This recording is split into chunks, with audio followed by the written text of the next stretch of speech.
Yon, good day mga idol. Narito naman nga ako sa aking mini farm dahil may gagawin.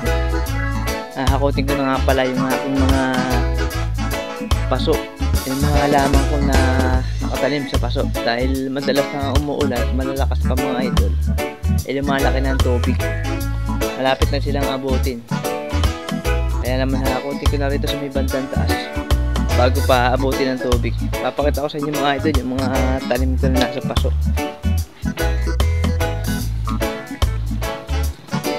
Okay mga idol, narito na tayo sa aking mini farm. Pero bago ako taas ng mga paso, mga tanim kong halaman sa paso, update ko muna kayo sa aking tanim na kalabasa mga idol. Yan nga pala mga idol, naggawa rin ako ng tambayan rito mga idol.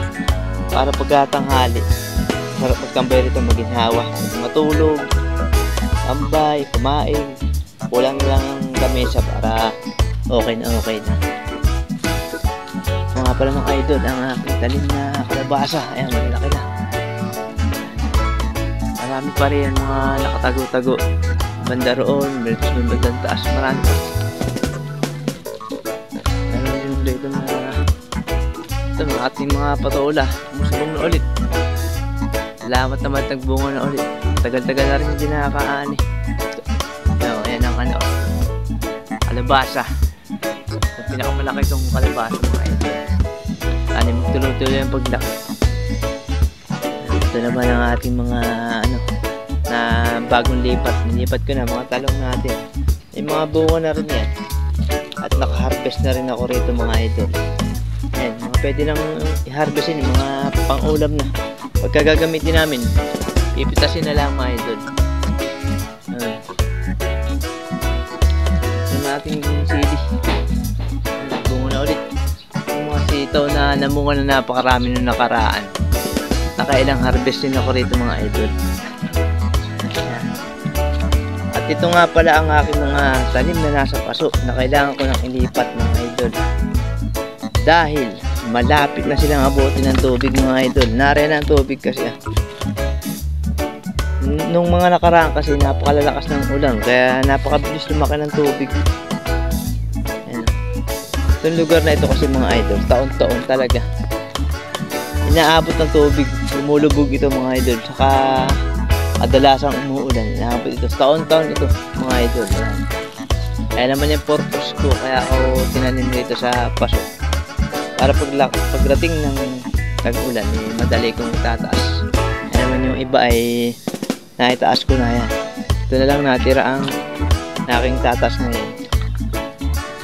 Mga sitaw mga idol. Ito mong hindi ko na may tataas kasi nakadirekta ka sa lupa. Pag man siya abuti ng tubig marami na tayo na harvest na. Kailang harvest na tayo rito. At napakarami pang bunga at marami pa pausbong.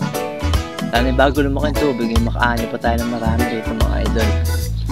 Ayan, nakadirekta ito kasi sa lupa kaya di na natin malilipat. Magapo na rin dito ang ating mga patola at kalabasa.